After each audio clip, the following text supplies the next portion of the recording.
सही फैसला लेने की क्षमता हमारे जीवन में सफलता हासिल करने के लिए आवश्यक है।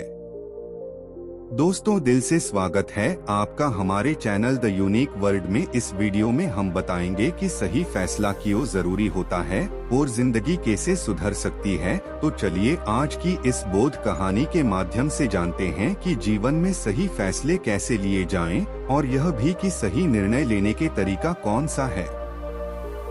तो बिना किसी देरी के कहानी शुरू करते हैं। दोस्तों, कई साल पहले की बात है। एक छोटे से राज्य में एक बौद्ध भिक्षु निवास कर रहे थे, जिन्हें सभी जगहों पर उनके ध्यान के बड़े चर्चे थे। वह बौद्ध भिक्षु बहुत ज्ञानी थे। दोस्तों, वीडियो को लाइक करके कमेंट में नमो बुद्धाय जरूर लिख दें। उनके पास लोग बहुत दूर दूर से आते थे ताकि वे उनसे अपनी समस्याओं का समाधान प्राप्त कर सके। उनके पास कोई भी कैसी भी समस्या लेकर क्यों न आए, वह समस्या का समाधान अवश्य करते थे। जब भी वह किसी की समस्या सुनते तो उस समस्या को बड़े ही ध्यान से सुनते, समझते, उसमें लीन हो जाते और उसके बाद कुछ देर के लिए वह आंखें बंद करते और समस्या के बारे में से सोच विचार करते और उसके बाद उसका समाधान दे दी। ऐसे में कोई भी व्यक्ति उनके बारे में केवल एक ही बात सोचता था, शायद इन साधु के पास कोई ऐसी चमत्कारिक शक्तियां हैं जिससे यह समाधान पूछते हैं और उसके बाद हमें वह समाधान बताते हैं। एक बार एक युवक ने उन महाराज से यह पूछ भी लिया, क्या आपके पास ऐसी कोई चमत्कारी शक्तियां हैं? दोस्तों, हमारे चैनल द यूनिक वर्ल्ड को सब्सक्राइब कर लें नए वीडियो सबसे पहले देखने के लिए, जिसके कारण आप हमारी समस्याओं का समाज करते हैं या आपके पास ऐसी कोई दिव्य दृष्टि है जिससे आप हमारी समस्याओं का समाधान खोज पाते हैं। उस युवक की यह बात सुनकर वह साधु जोर जोर से हंसने लगे, लेकिन उन्होंने उस युवक की बात का कोई जवाब नहीं दिया। उसके कुछ ही दिनों बाद उस राज्य में एक बड़ी अजीब सी घटना घटी। उस राज्य में एक बुढ़िया औरत रहा करती थी जो अपने घर में अकेले ही रहती थी। उसका कोई ना था। उस राज्य से होकर 4 मित्र अपने घर की ओर जा रहे थे। वे लोग दूसरे नगर में काम करके पैसा इकट्ठा करके अपने गांव की ओर जा रहे थे। ये बात बहुत पुराने जमाने की है, जब यातायात के साधन ना हुआ करते थे, इसलिए वे लोग पैदल ही यात्रा किया करते थे। इसी कारण वे चारों मित्र अपने अपने धन को इकट्ठा करके अपने गांव की ओर प्रस्थान कर रहे थे। उन चारों ने अपना अपना धन एक छोटी सी पोटली में रखा था और उसी पोटली में उन सब की सारी कमाई थी। तभी उन चारों मित्रों में से एक मित्र कहता है, मित्रों, इस तरह से यदि हम अपना धन अलग अलग रखेंगे तो इससे हमारा धन चोरी हो सकता है। क्यों ना हम अपना सारा धन एक ही पोटली में रख दें, जिससे हम सब इस पर ध्यान भी दे सकेंगे और हमारा धन सुरक्षित भी हो जाएगा। और जब हम अपने गांव पहुंच जाएंगे तो हम वहां पर अपना अपना हिस्सा इसमें से ले लेंगे। उन तीनों मित्रों ने उस युवक की बात मान लें और वे सभी मिलकर अपना धन एक ही पोटली में रख देते हैं और वे सभी मिलकर अपने गांव की ओर आगे बढ़ते हैं। चलते चलते काफी समय बीत चुका था और अब रात्रि होने वाली थी। तभी आगे चलकर रास्ते में उन्हें एक घर दिखाई दिया। दोस्तों, हमारे चैनल द यूनिक वर्ल्ड को सब्सक्राइब कर लें नए वीडियो सबसे पहले देखने के लिए, जहां पर एक बूढ़ी औरत रहा करती थी। रात्रि का में भी हो चुका था और उन चारों मित्रों को रात रुकने के लिए कोई ना कोई जगह की आवश्यकता भी थी। ऐसे में उन चारों ने मिलकर यह योजना बनाई कि वे लोग आज रात इसी घर में ठहरेंगे। इसलिए वे चारों लोग उस घर की ओर आगे बढ़ते हैं। उस घर का दरवाजा खटखटाते हैं। तभी सामने से एक बूढ़ी औरत दरवाजा खोलती है और उन चारों मित्रों में से एक मित्र हाथ जोड़कर उस बूढ़ी औरत से कहता है, माताजी, हम अपने गांव की ओर जा रहे थे, लेकिन यहाँ रास्ते में ही रात हो गई और अब हम इतनी रात में सफर नहीं कर सकते। इसलिए हमारी आपसे विनती है कि हम आपके यहाँ पर एक रात रुकना चाहते हैं। सुबह होते ही हम यहाँ से चले जाएंगे।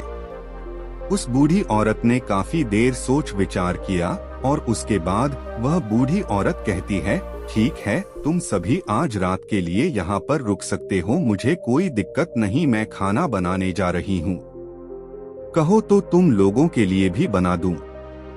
उन चारों ने सहमति जताते हुए कहा, हाँ बिल्कुल। उसके बाद उन चारों मित्रों ने धन की पोटली उस बूढ़ी औरत को थमा दी और कहा, माताजी, इस पोटली में हमारे साल भर की कमाई है।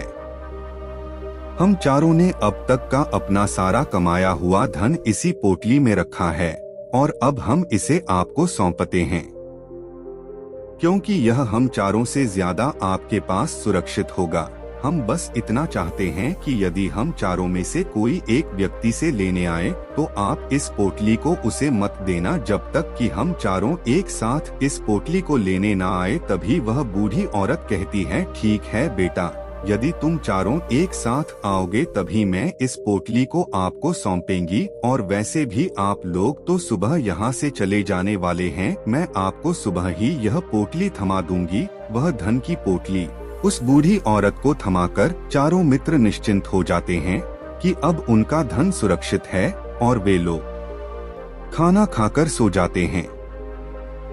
दोस्तों, हमारे चैनल द यूनिक वर्ल्ड को सब्सक्राइब कर ले नए वीडियो सबसे पहले देखने के लिए। अगली सुबह जब वह चारों उठते हैं तो सभी लोग अपनी आगे की यात्रा के लिए तैयारियां शुरू कर देते हैं। उन चारों नौजवानों में से एक नौजवान थोड़ा सा बदमाश था।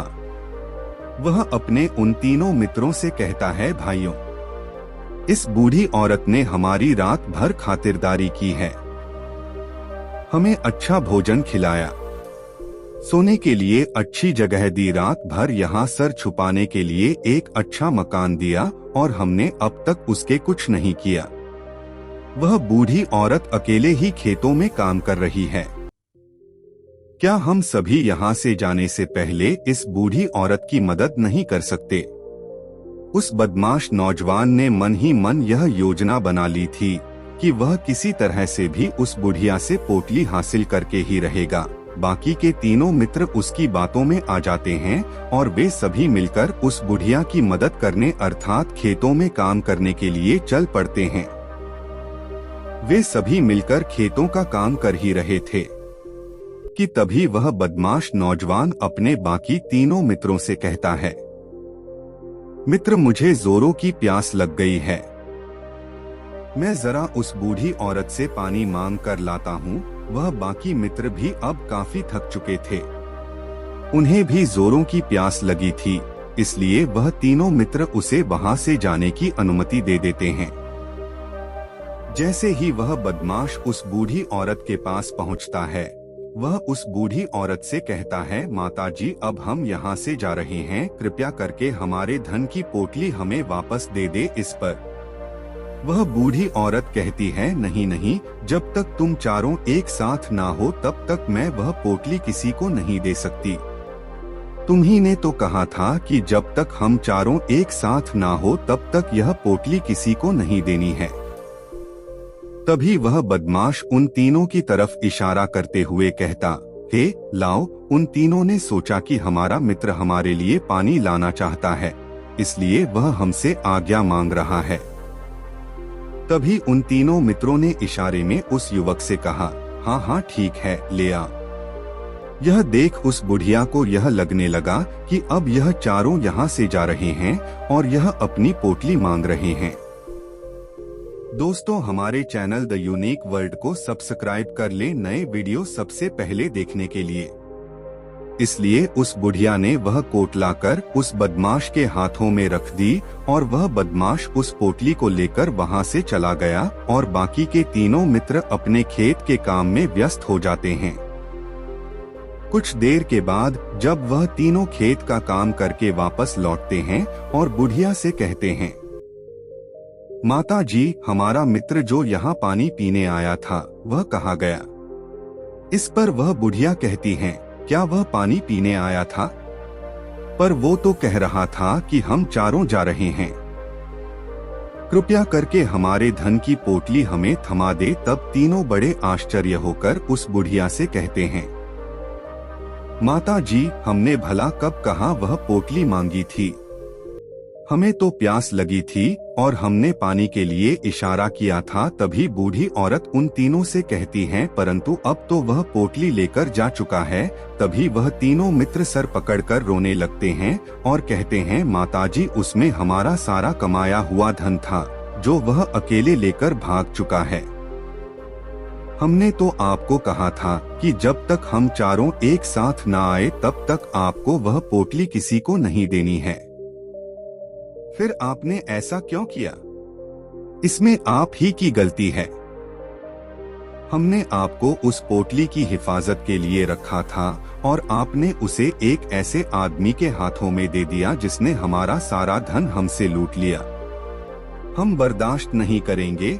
हम राजा के पास जाएंगे और राजा से आपकी शिकायत करेंगे, न्याय की मांग करेंगे। अब तो इस बात का राजा ही फैसला करेंगे। तीनों नौजवान क्रोधित होकर राज दरबार में पहुंच जाते हैं और अपनी सारी समस्या उन राजा को बता देते हैं। जब वह राजा उन तीनों नौजवानों की बात ध्यानपूर्वक सुनता है तो वह तुरंत ही उस बुढ़िया को राज दरबार में पेश होने का आदेश देता है। राजा के आदेश पर राजा के सैनिक तुरंत ही उस बूढ़ी औरत को राज दरबार में पेश करते हैं और राजा भरी दरबार उस बूढ़ी औरत को दोषी करार कर देता है और कहता है, तुम्हें वह पोटली उस अकेले व्यक्ति को नहीं देनी चाहिए थी। जब उन्होंने तुमसे कहा था कि जब तक वह चारों एक साथ उस पोटली को लेने न आए तब तक तुम्हें वह धन किसी को नहीं देना चाहिए था। इसमें तुम्हारी गलती है और अब तुम्हें इसका हर्जाना भरना होगा। तुम्हें इनका धन लौटाना होगा। राजा का यह आदेश सुनकर बूढ़ी औरत फूट फूट कर रोने लगती है और राजा से मदद की गुहार लगाती है और कहती है, हे राजन, मैं तो एक बूढ़ी औरत हूँ और मेरे पास इतना धन नहीं है और ना ही मेरे घर में कोई ऐसा है जो धन कमाता। मेरे पास इतना धन नहीं कि मैं इनका धन लौटा सकूं। मैं तो अकेली हूँ, बेसहारा हूँ। कृपा करके मुझ पर रहम करें। दोस्तों, हमारे चैनल द यूनिक वर्ल्ड को सब्सक्राइब कर ले नए वीडियो सबसे पहले देखने के लिए। लेकिन राजा उस बूढ़ी औरत की एक नहीं सुनता। वह बूढ़ी औरत रोते हुए अपने घर की ओर जा रही थी। यह सोच रही थी कि आखिर में इतना धन कहां से लाऊं, कि कैसे मैं उन लोगों का यह धन उन्हें लौट आऊंगी। मेरे पास इतना धन नहीं है। मैं क्या करूं, कैसे करूं, कहां से लाऊं इतना धन? यदि मैंने उनका धन नहीं लौटाया तो मुझे राजा मार डालेगा। वैसे भी मेरी ही गलती है। जब उन चारों ने मिलकर मुझसे कहा था कि जब तक हम चारों एक साथ न आए तब तक वह पोटली किसी को नहीं थमानी है। फिर भी मैंने वह पोटली केवल उस एक व्यक्ति को थमा दी। इसमें गलती तो मेरी ही है। वह रोते रोते ये सारी बातें सोचते हुए अपने घर की ओर जा रही थी। तभी रास्ते में उस बूढ़ी औरत को वही संत मिले जो उस नगर में किसी भी समस्या का समाधान बड़ी ही सरलता और सहजता से करते हैं। उन्होंने उस बूढ़ी औरत से कहा, क्या बात है बेटी, क्यों रो रही हो? इस पर वह बूढ़ी औरत उस संत को सब कुछ सच सच बता देती है और कहती है, हे महाराज, इसमें गलती तो मेरी ही है। उन चारों ने तो पहले ही कहा था कि जब तक विचारों एक साथ न आए तब तक वह पोटली मुझे किसी को नहीं देनी है। लेकिन मेरी हिम्मत मारी गई थी जो मैंने वह पोटली केवल एक व्यक्ति को थमा दी और वह उनका सारा धन लेकर वहां से भाग गया। लेकिन अब मुझे यह समझ नहीं आ रहा कि मैं वह सारा धन कहां से लाऊं, कैसे जुटाऊं। मेरे पास इतना धन नहीं है और राजा ने तो आदेश भी दे दिया है कि मुझे उनका धन लौटाना ही पड़ेगा। लेकिन मैं यह समझ नहीं पा रही इतना सारा धन मैं कहां से लाऊंगी। तभी वह संत उस बूढ़ी औरत से कहते हैं, शांत हो जाओ, मैं कोई ना कोई रास्ता जरूर निकाल लूंगा। इतना कहकर वह संत वहीं पर बैठ जाते हैं, ध्यान करने लगते हैं। कुछ देर के लिए आंखें बंद कर सोचते हैं, विचार करते हैं। मौन रहकर वह समस्या का समाधान निकालते हैं और उसके बाद वह उस बूढ़ी औरत से कहते हैं, बेटी, राजा ने फैसला किया है, वह बिल्कुल गलत है। आपने जो किया इसमें आपकी कोई गलती नहीं है। दोस्तों, हमारे चैनल द यूनिक वर्ल्ड को सब्सक्राइब कर ले नए वीडियो सबसे पहले देखने के लिए। राजा का फैसला गलत है। उन संत के इतना कहने पर बूढ़ी औरत चुप हो गई और यह सोचने लगी कि आखिर राजा का फैसला कैसे गलत हो सकता है। राजा तो सभी के लिए न्याय ही करते हैं और वह कभी किसी का बुरा नहीं करते। फिर आखिर आज राजा का फैसला कैसे गलत हो गया? उन संत और उस बुढ़िया की बात आसपास के खड़े लोग सभी लोग सुन रहे थे और वे लोग भी बड़े अचरज में थे, क्योंकि राजा का फैसला कैसे गलत हो सकता है। राजा ने तो बिल्कुल सही फैसला लिया है, इस बूढ़ी औरत ने ही गलती की है। उन चारों का धन केवल एक ही को थमा दिया। ऐसे में इस बुढ़िया को उनका धन तो लौटाना ही चाहिए। राजा ने गलत फैसला कहाँ किया है? तभी वह संत उस बूढ़ी औरत से कहते हैं, जाओ और राज दरबार में कह दो कि हे राजन, आपका फैसला गलत है और सही क्या है। गलत क्या है इसका फैसला मैं करूंगा। पहले तो बूढ़ी औरत इतनी हिम्मत ही नहीं जुटा पा रही थी कि वह राज दरबार में जाकर भरे राज दरबार में राजा को यह कह सके कि राजन, आपका फैसला गलत है। लेकिन जैसे तैसे उसने हिम्मत जुटाई और वह वापस राज दरबार लौटी।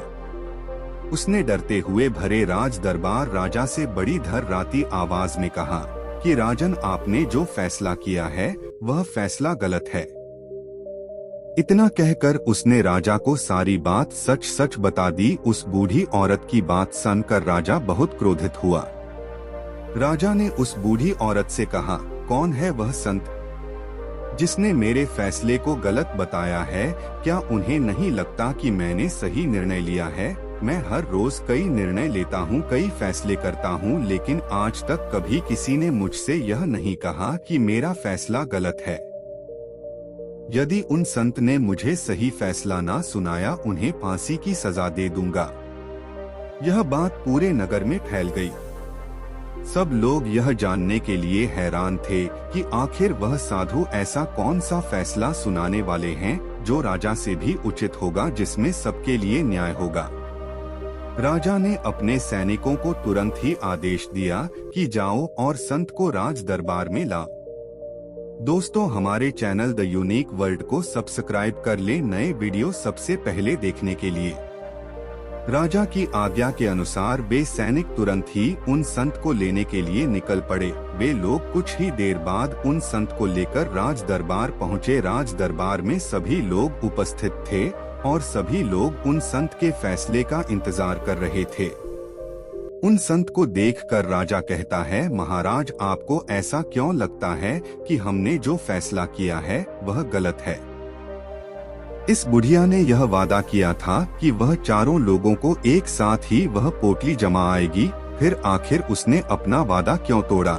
इसने यह गलती क्यों की कि इसने केवल एक ही को पोटली थमा दी और वह उनका सारा धन लेकर यहाँ से भाग गया? तो क्या इसमें इसकी गलती नहीं है? क्या इससे इनका धन नहीं लौट आना चाहिए? इस पर वह साधु बड़ी विनम्रता से राजा से कहते हैं, हे राजन, यह आपका फैसला था, लेकिन मैं आपसे कुछ कहना चाहता हूँ। इस पर राजा कहता है, ठीक है, कहिए, आप क्या कहना चाहते? इस पर वह साधु बड़ी विनम्रता से राजा से कहता है, हे राजन, जैसा कि वादा किया गया था कि पोटली एक साथ उन चारों को ही दी जाएगी, तो अभी तो यह केवल 3 है, चौथा कहाँ है? तो इनसे कहिए कि यह लोग यहाँ से वापस जाएं और अपने उस चौथे मित्र को यहाँ लेकर आए, तभी इनका धन वापस किया जाएगा। और वादा भी ऐसा ही किया गया था कि जब तक चारों लोग एक साथ ना हो तब तक उनका धन उन्हें नहीं लौटाया जाएगा। और यदि यह बूढ़ी औरत इन तीनों को धन लौटा देती है तो यह बूढ़ी औरत अपना वादा तोड़ देगी और यह सही नहीं है। इसलिए यदि आप चाहते हैं कि इनका धन लौटाया जाए तो पहले इनसे कहिए कि ये लोग जाएं और अपने उस चौथे मित्र को यहाँ पर वापस ले आएं। उस राज दरबार में हर कोई इस बात को सुनकर बहुत खुश हुआ। सभी ने उन संत की बहुत तारीफ की। राजा भी उन संत के इस फैसले से पूरी तरह से सहमत था। दोस्तों, हमारे चैनल द यूनिक वर्ल्ड को सब्सक्राइब कर ले नए वीडियो सबसे पहले देखने के लिए। राजा तुरंत ही उन संत के सामने सिर झुका लेता है और हाथ जोड़कर उनसे कहता है, हे महाराज, आपका यह फैसला इतना सही कैसे हो सकता है? आखिरी बात मेरे दिमाग में आई क्यों नहीं? मैंने इस बात को इस तरह से सोचा क्यों नहीं? तभी वह साधु उस राजा से कहते हैं, हे राजन, आपके पास और भी काम होते हैं। आप दिन भर व्यस्त रहते हैं और आपको जल्दबाजी में फैसले लेने पड़ते हैं। आपने इस मामले को न समझा, लेकिन इसे देखने में आप गलती कर गए। इससे आपने केवल ऊपरी तौर पर देखा, आपने इसकी गहराई तक जाने का प्रयास तक नहीं किया। यदि आपने इस मामले की गहराई को देखा होता, समझा होता, तो आप भी इसी नतीजे पर आते। जब तक हम किसी मामले की गहराई तक नहीं जाते, तब तक हम उसका सही समाधान नहीं निकाल सकते। लेकिन हम में से अधिकांश लोग तो अपने फैसले केवल जल्द में लेना चाहते हैं, भले ही वह मामला कितना भी गंभीर क्यों ना हो। हमें तो बस अपना हक चाहिए, हमारा नाम होना चाहिए। भले ही फैसला हमारे लिए आगे चलकर हमारे लिए नुकसानदायक क्यों ना हो, लेकिन हम तो उस मामले की गहराई तक जाने के लिए सोचते तक नहीं। तभी वह राजा उन संत से कहता है, हे महाराज, क्या आपके पास कोई दिव्य शक्तियां हैं? क्या आपके पास ऐसी कोई चमत्कारिक शक्ति है जिसे आप सवाल करते हैं और बदले में वह आपको जवाब देती है, जिस कारण आप सटीक और सही समाधान बता पाते हैं? राजा की यह बात सुनकर वसंत मुस्कुराने लगे और राजा से कहते हैं, हिरण्या, यह सवाल मुझसे कई लोगों ने पूछा है और मैंने कभी किसी का जवाब नहीं दिया। लेकिन आप इस राज्य के राजा हैं, इसलिए मैं आपके इस प्रश्न का उत्तर देता हूँ।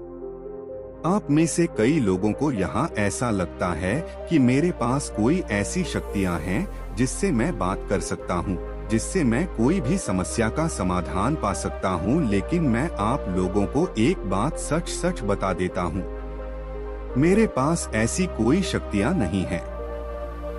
दोस्तों, हमारे चैनल द यूनिक वर्ल्ड को सब्सक्राइब कर ले नए वीडियो सबसे पहले देखने के लिए। मैं तो केवल हर मामले की गहराई तक सोचता हूँ, उस बात पर विचार करता हूँ, और जब मैं विचार करता हूँ तो मेरे सामने कई सारे समाधान आते हैं, और जो समाधान मेरे सामने आते हैं मैं उन पर भी विचार करता हूँ, उनके बारे में भी गहराई तक जाता हूँ। और जब मुझे लगता है कि इस समस्या का समाधान यही होना चाहिए, तभी मैं समाधान उस व्यक्ति को देता हूँ ताकि वह अपनी समस्या का समाधान कर सके। अब आप ही सोचिए, आप जल्दबाजी में यह फैसला लेकर इस बुढ़िया का जीवन पूरी तरह से बर्बाद कर देते। हमारा पूरा जीवन केवल एक फैसले पर निर्भर करता है। यदि वह फैसला सही हुआ तो हमारा जीवन अच्छा बन जाएगा, और यदि वह फैसला गलत निकला तो हमारा जीवन नरक से भी बदतर हो सकता है। इसलिए यदि आप सही और सटीक फैसला लेना चाहते हैं तो आपको मौन रहना सीखना पड़ेगा। मौन रहकर उस पर विचार करना सीखना होगा, क्योंकि हमारे फैसले ही हमारा भविष्य तय करते हैं, हमारी जिंदगी का अगला पड़ाव तय करते हैं। फिर चाहे वह फैसले छोटे हों या बड़े, वे ही हमारी जिंदगी को निर्धारित करते हैं। इसलिए सबसे पहले हमें सही फैसले लेने के लिए मौन रहना सीखना आवश्यक है, उन पर विचार करना आवश्यक है। और जब आप ऐसा करते हैं तो आपके सामने एक ही समझ के कई सारे समाधान निकल कर आते हैं, और जब आप उन पर गौर करेंगे तो आपको यह समझ में आएगा कि उन फैसलों का समाधान कैसा होना चाहिए, कि समाधान से आपको क्या फायदा होगा और क्या नुकसान होगा, या उस समाधान पर सोच और विचार करने पर ही आप उसे समझ सकते हैं, और तभी आप यह निर्णय भी ले सकते हैं कि क्या यह समाधान उचित रहेगा या नहीं। और यह सब संभव हो सकता है यदि हम कम बोलना शुरू करें, अब पूरी तरह से मौन हो जाएं। इसका अर्थ यह है कि आप भीतर से शांत हो जाएं, और जब आप भीतर से शांत होने लगते हैं तो आपका मन स्पष्ट होने लगता है, साफ होने लगता है, और आप किसी भी चीज पर सोच विचार कर सकते हैं। और जब आप भीतर से शांत होने लगते हैं तो आप ऊपर से भी कम बोलते हैं। और जब आप धीरे धीरे कम बोलने के आदी हो जाते हैं तो आप साफ और स्पष्ट तौर पर सोच और समझ पाते हैं। आपके विचारों में शुद्धता आ जाती है। दोस्तों, वीडियो कैसा लगा कमेंट में जरूर बताएं और अपने परेशान दोस्तों को जरूर शेयर कर दें। वीडियो देखने के लिए धन्यवाद।